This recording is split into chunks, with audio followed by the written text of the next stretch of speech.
Hello and welcome to the Game Boys. Now recently online I've seen a lot of these PlayStation 5 controller shells popping up on eBay and Amazon and the like, and I thought I'd order a couple and test them out. So I thought I'd show you how to take apart a PS5 controller and reinstall the innards in a brand new shell. So first we have to take off the front panel, which I find is easiest to use your fingernails to pop out the bottom bits first, and then use a spudger or some kind of tool to release the little catches in the front, and it should wiggle free.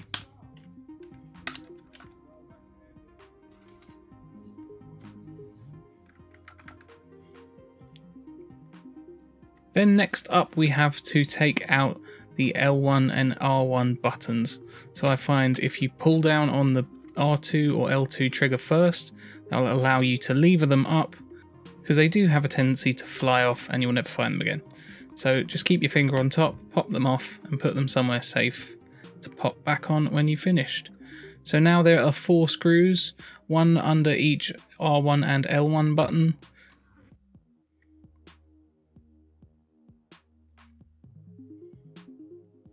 And also in each grip of the controller.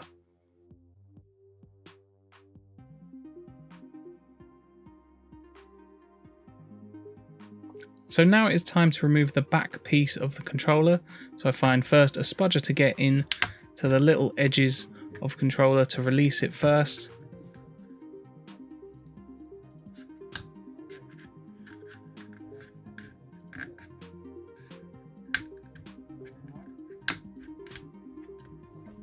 Now I always forget this, but there are 2 latches on the bottom of the controller, which once popped off will allow you easily to remove the back cover once you free them of the latches.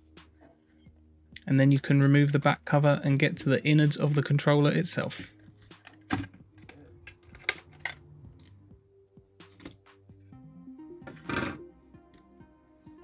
So now first off we have to remove the battery, which will pop out quite easily. And you have to remove this little connector.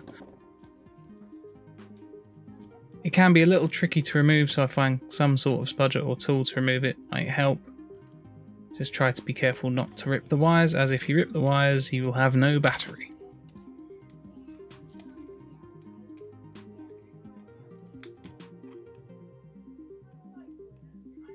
So that pops out like so.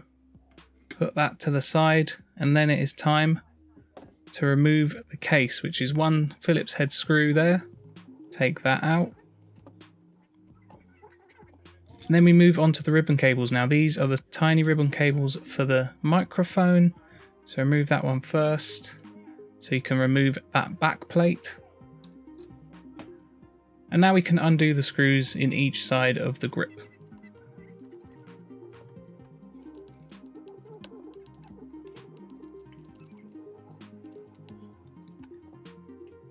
So next up we have to remove the ribbon cables from the motherboard. You simply pull on the tabs, but be careful as these are very delicate, and if you tear these you will need to replace the ribbon cables or might even need to get a new controller.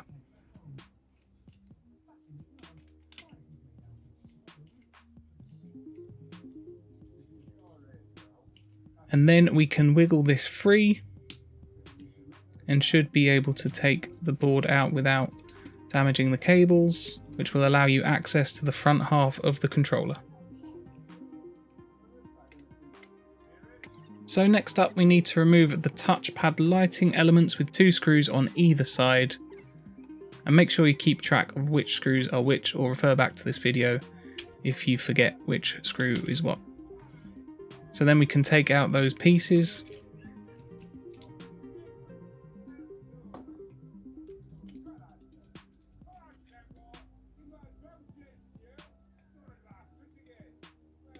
So if your analog stick falls off like mine did, it is simple to put them back on and push them back into place.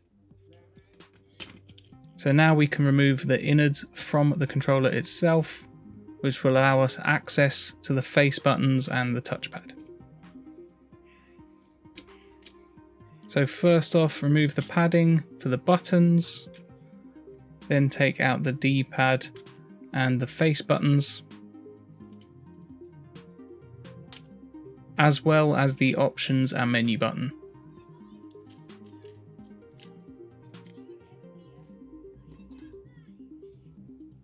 So next up, it is time to remove the PlayStation button by first removing the pad and then the button itself. And now it's time for the microphone, which seems like it might be difficult, but it's just a little bit fiddly. Just feed it through the hole and it should pop out nice and easy.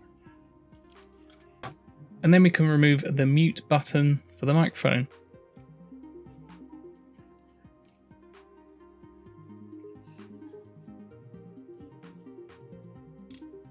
So next up, we need to remove the touchpad. There are 2 screws holding this together, so simply unscrew them.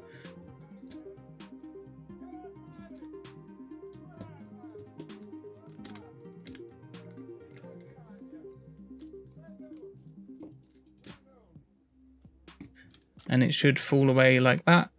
So you have the 2 halves of the touchpad. And then we have the frame for the touchpad, which should click out quite easily like that. Remove that, put that to the side. And next up is the padding for the face buttons. So this is a little wedged in there, so some form of tool will be useful to remove this.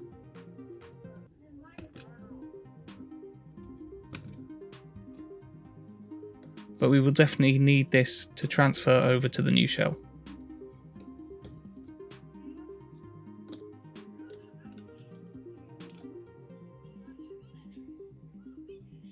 And the last piece of the puzzle is removing the touchpad sensor from the pad itself. Now I've used a heat gun,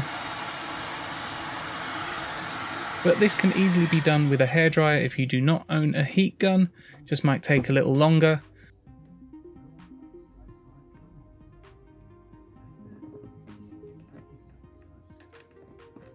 But make sure it doesn't get too hot, otherwise you might fry the circuit. But after a while it should become loose enough to soften the glue and allow you to remove the touchpad from the pad itself. So there we go, that is your disassembled controller. So here are the replacement shells I ordered from eBay, as well as buttons and the touchpad. They also include rings for the shells themselves.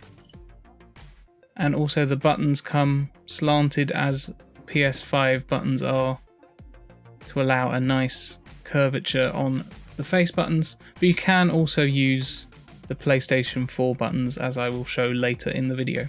And I have to say, these shells are good quality, but the one thing is they don't come with the grip that the original controllers come with. So first off, from the back of the pad, we remove this little sponge pad and place it on the hex grid on the back of the controller shell we are going to use. It should peel off nice and easily and doesn't have to be too precise, as it just pads where the battery will touch the back of the controller.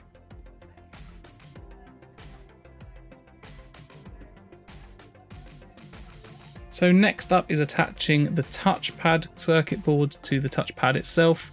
Now there's 2 little posts which you should line up with, and the adhesive from the original controller should be enough to stick it to the pad as we go there, and that is all done. So next up is to pop the rings into the controller. These will help the analog sticks to rotate and slide. So make sure you pop these in.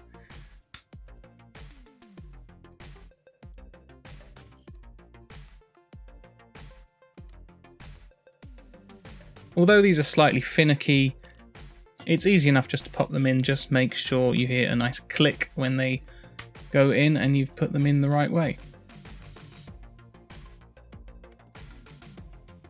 So next up, we can reattach our touchpad frame.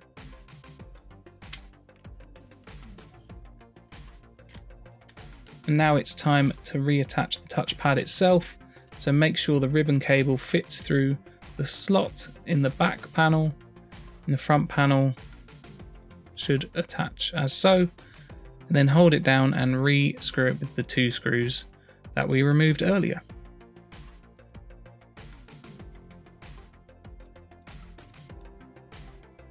So next up, we can reattach the pad for the face buttons that we removed from the old controller. Push that all in.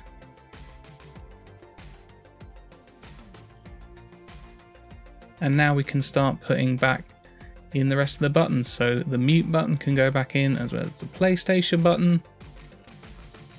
Make sure you put all the pads back in the right places. There will be posts which should fit the holes above each of the pads, and make sure they are pressed on so that they are flush with the poles.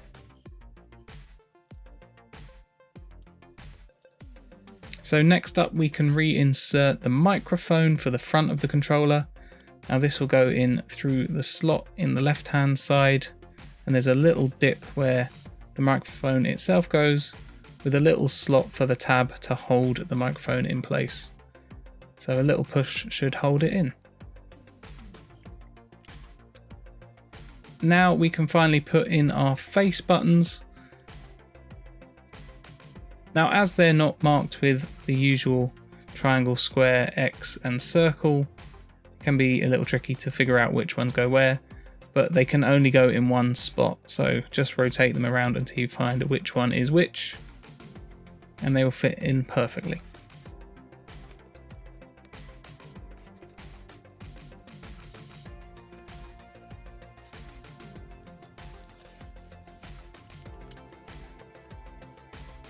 So once all the face buttons are in place, make sure you reattach the pad, and then we can fit the D-pad and also the pad that goes on top.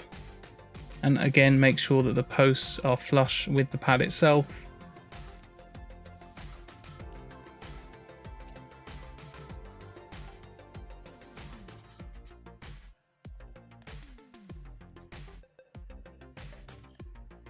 And also don't forget to put in the menu and share button, as I did and ended up having to take the whole controller apart again. So make sure you put those in. So next up, we can reinstall the main body of the controller. Make sure you get the ribbon cable through the slot in the top, and then fit the controller back into the body of the controller shell, making sure the posts on the bottom line up, and it should click in nice and easily. Next, it's time to reinstall the touchpad bars. Make sure you get them the right way round, as they won't fit otherwise, but they should click in. I find it easier to hold the clear one and then click the top one back into place.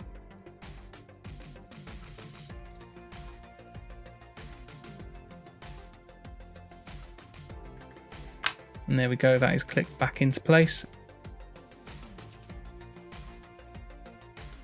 And now we can screw that back up with the 2 screws from earlier.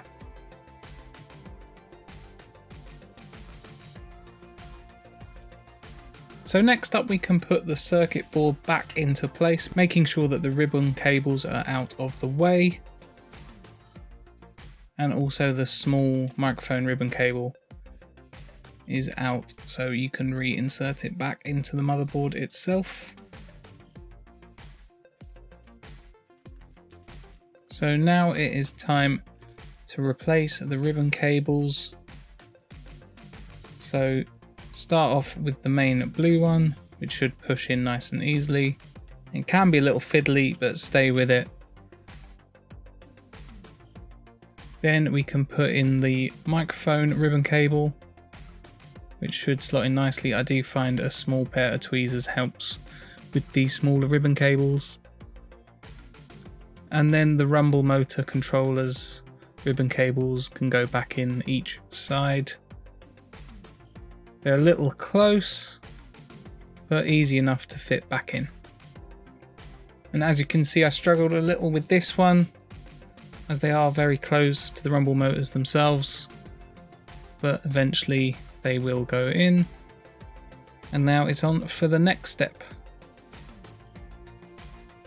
So as I removed my back panel, the microphone fell out, but it allows me to show you how to reinstall it.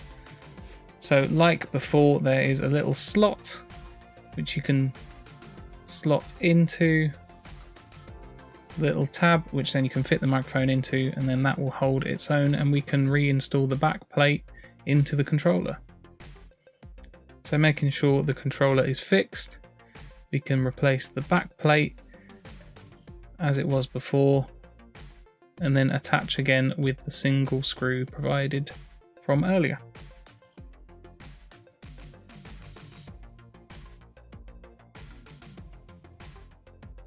And don't forget to connect the second ribbon cable for the microphone in the back of the controller. The next stage is to make sure all the ribbon cables are in place, and then we can re-screw the controller itself back into the casing.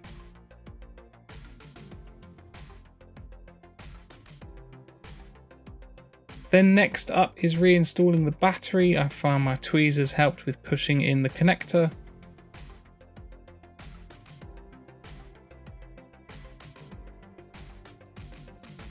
And then make sure it is level in the back plate. And finally we get to close this up. So I find putting the holes of the back shell over the R2 and L2 buttons helps first, and then you should be able to click it in to the front half of the controller nice and easily. We then need to reinstall the screws, so the two under the R1 and L1 buttons, and the two in the base of the controller.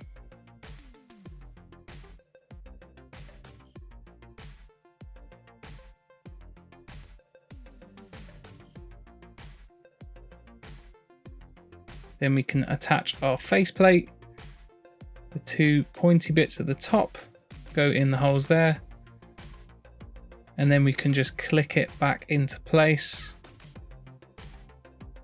And then last but not least, we can reinstall the L1 and R1 buttons, and we have a fully functioning controller.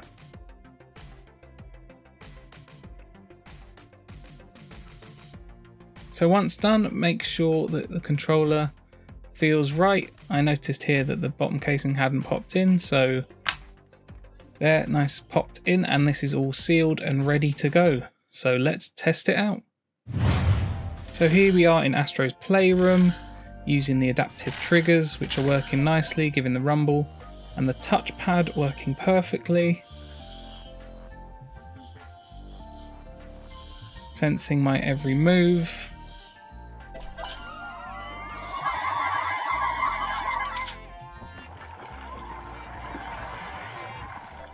And here we are testing the microphone, which works as well. So we have a fully working PlayStation 5 controller. So here I have the black controller. I've used the black shell and also PlayStation 4 controller buttons as the face buttons. And I have added a decal to the PlayStation button to give it that retro PS2 look. And I think this looks amazing.